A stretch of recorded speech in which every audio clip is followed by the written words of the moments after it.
Hi, almost everyone is watching my channel without a subscription. Please support me and subscribe. I release videos every day for you. Story 1. My mother demands that I meet with my sick father. I doubt it, because he abused me. I can't believe I had to use this throwaway again, but here I am. I think this sub is for crazy MIO, which my mom is and totally fits the description. I, 45 meters, have been no contact with my family for 13 years now.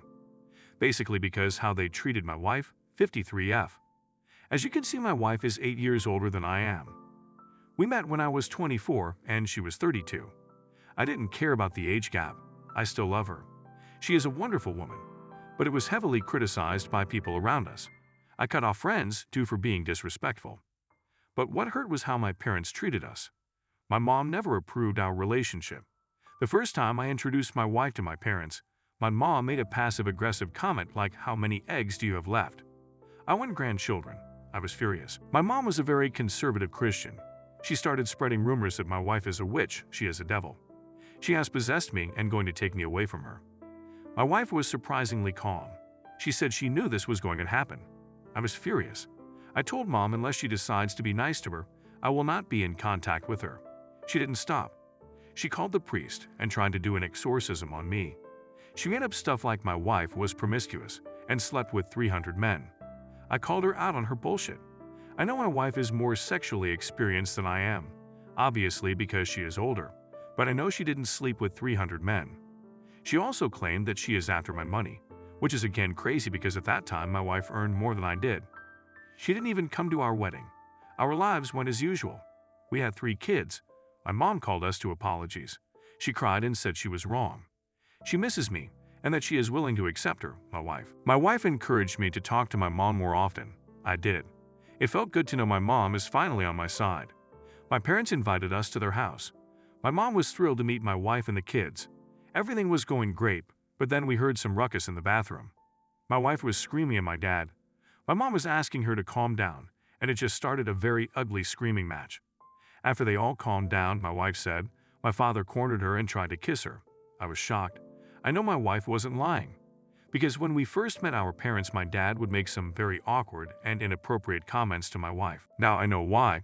Mom threw her niceness out the window and started calling my wife a homewrecker and things like, "You took my son away from me, and now you want to take my husband too." I decided that was it. I am done with my parents. Over the years, I have missed them. My wife said a couple of times, maybe I should let go of the past and meet them. I didn't. Last night I got a call from my mother. I don't know how she got my number. She told me my dad was sick, and she is afraid he will not make it. I want to meet him, but I cannot forget how they treated me and my wife, especially after my dad literally tried to disown my wife. My wife thinks I should go because I will never get a chance again. Update. Hello guys. Thanks for all those who supported me and gave me advice. I took your advice. I don't want to see my father. I don't think I can handle going there. I haven't talked about my relationship with my father yet. I don't know how to say it. My father wasn't abusive or anything. He did his best as a dad growing up, but he was not a good husband to me, Mom. He cheated on my mom with my sister's friend when she was 20. She got pregnant and he told her to get an abortion. My mom found out and it was hell. She didn't blame my dad one bit. Instead, she smeared that girl's name. She told people lies that the girl was the one who seduced my dad and she was a waziro-re. I heard she almost tried to end her life. It was difficult for her to stay at our town, so she left. My sister's relationship with my dad was pretty damaged after that, but Mom somehow convinced her to be good to Dad. And my mom, being the Christian wife she is, forgave my dad and reconciled. I was only 14 when all of this happened. I didn't know much. My mom pretty much convinced me that my dad was great, and he could do no wrong.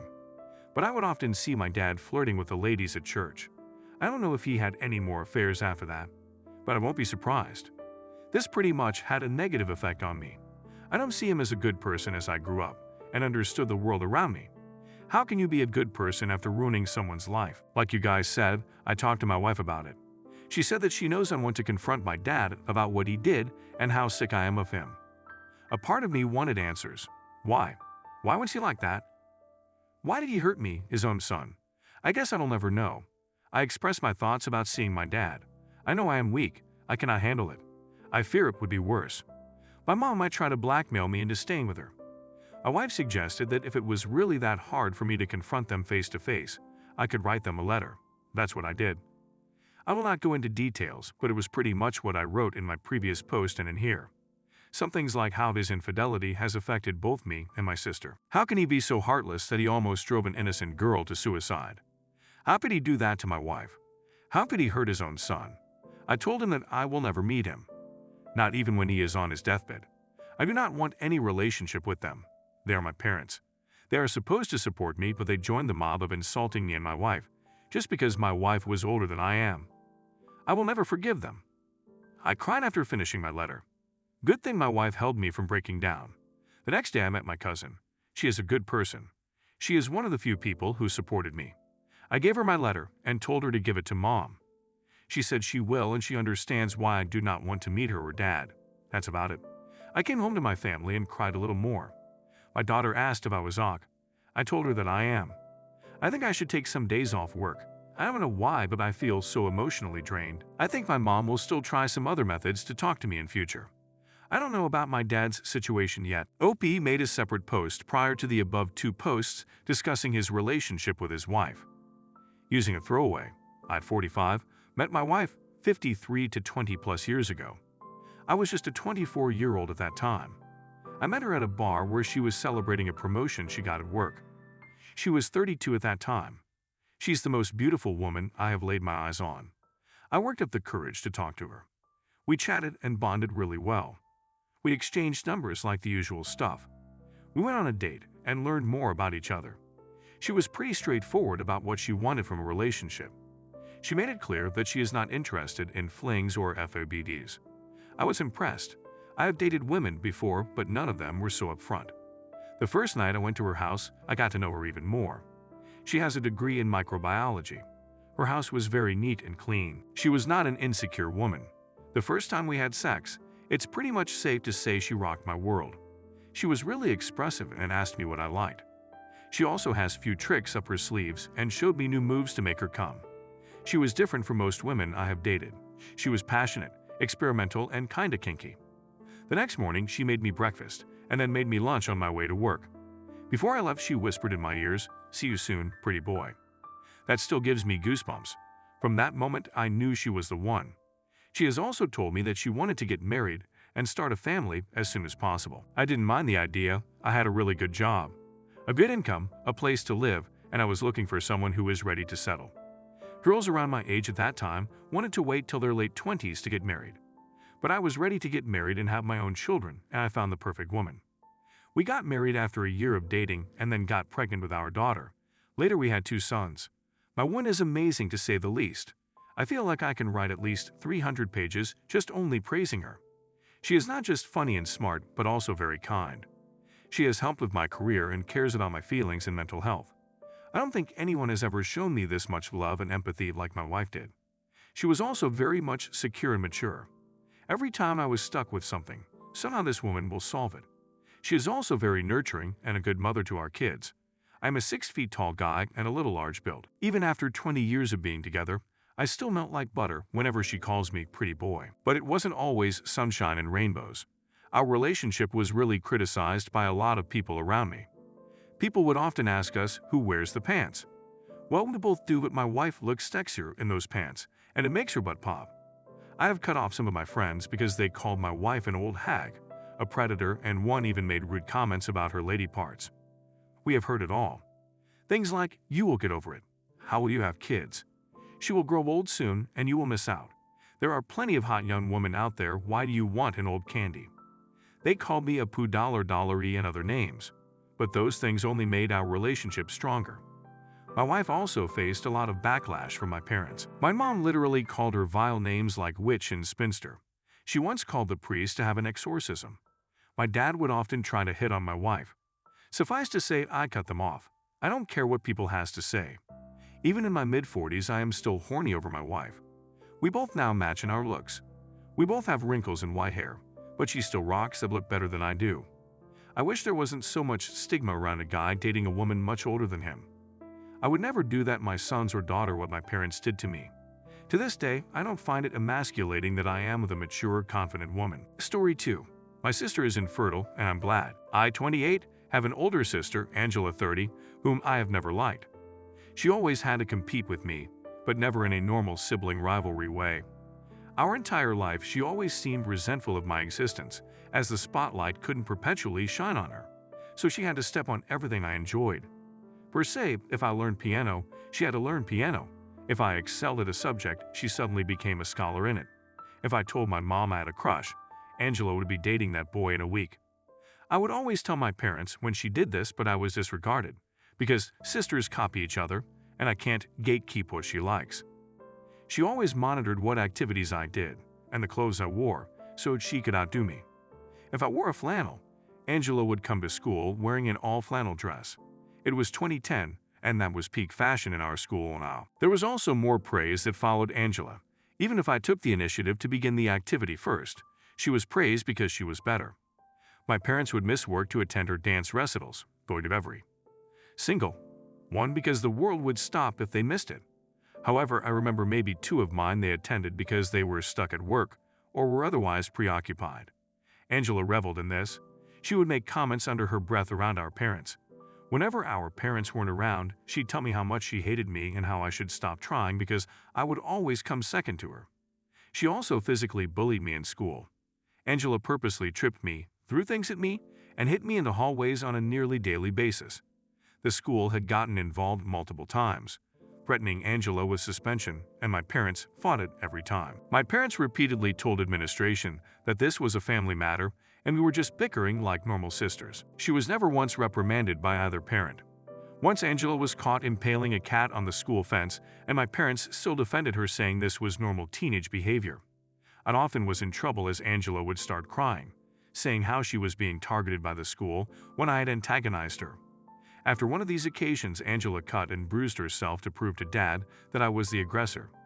I became a pariah due to Angela's malicious rumors about me, so it was difficult for me to make friends. I resorted to only befriending people from other districts.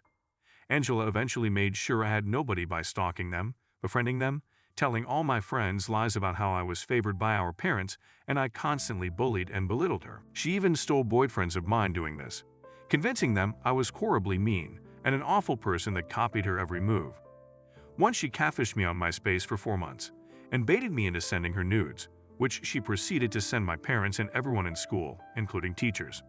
Later on, she told one of the boys I liked that those were actually her pictures and I had catfished her. The day of my high school graduation, my mom sat me down and told me Angela revealed the horrid abuse she'd suffered at my hand, and I was no longer welcome in their home. After moving out the next day, my parents made very few attempts to communicate with me, only the occasional holiday and birthday text. All financial aid was also abruptly ended as soon as I stepped foot on campus. I met my now husband shortly after this, and we were married within a year. They did not feel inclined to attend my wedding or even congratulate me. I informed my parents when I had my first child 8 years ago, as an opening, but they have made no attempt to contact or meet any of my 3 children. Best I know of Angela now, from what I've heard, is that she got married to one of the boyfriends she stole from me in high school, and she's been posting about her infertility issues and how she can't offer my parents their first grandbaby. After years of silence, I received a text at 8 this morning from my mother that I will copy and paste below. Hey name, it's me, your mama. We haven't talked in a while, and I surely miss you terrible. I wanted to let you know that your sister just had a miscarriage earlier this week. Angie and Justin are struggling a lot right now. Send something a little sweet her way, I'm sure she'd appreciate it. Get back to me, I love you. I hate to say it, but I'm glad she's suffering. I'm glad she doesn't get to be a mother. If she tormented me for years, what would she do to a child? Especially a girl. I don't wish death on any baby, but I know in my heart that child would be damaged by her. I'm angry at my parents expecting me to have any sense of obligation to her. I don't even have any sense of obligation to them. They'd always believed her and dismissed me. I was always the problem child, and it's strange how my mother can be so warm to me when asking me to do something for my sister. Also the fact they cared more about my sister's now dead fetus than my actual children, who wonder why they only have one set of grandparents. I feel some sort of guilt for it, but I refuse to offer any condolences to my destructive narcissistic sister, who has been justified in her bad behavior since birth. Maybe this will change her, help her develop empathy or any type of emotion that isn't hate or vindictiveness. If that happens, I would be more than willing to offer support, but until then I feel nothing but a small inkling of happiness that she's hurt. Am I awful for this? Update 3 days later in the comments. Hey, I'm back with an update. I wanted to thank all of y'all sincerely for the comments, awards, and personal messages I've received.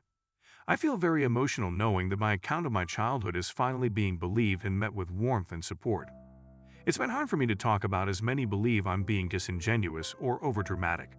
It's hard to believe, so I get it. So really thank you all from the bottom of my heart. I decided not to respond to my mother.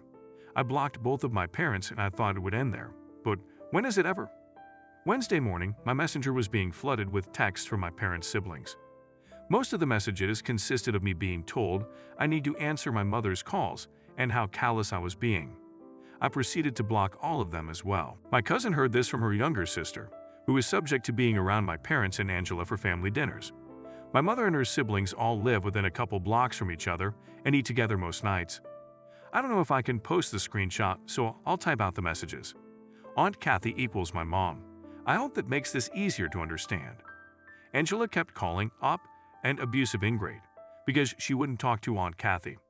Aunt Kathy said they need to start inviting up to family asterisk so she comes around to being a surrogate. It got weirder because Angela said she wants to use my husband's sperm so her kid is tall and has blue eyes. Then Kathy was saying how they just need to be around her for like a year, then they can cut her off again or what. Angela kept saying op is the only way she can have kids because she doesn't want to raise someone's trash baby. Reading those messages made me want to hurl. Do they think my uterus is some fish hatchery that can be bought with some kind words and casserole? It's nice to know Angela is too much of a narcissistic ass to adopt though. I'm officially done with every single one of them. If they try to come around me, I will get a restraining order before they can even darken my doorstep.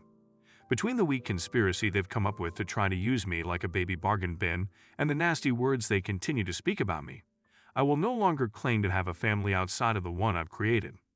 I'm sorry if this is difficult to read, but reading that again just got me so worked up. But y'all finally got the update you asked for.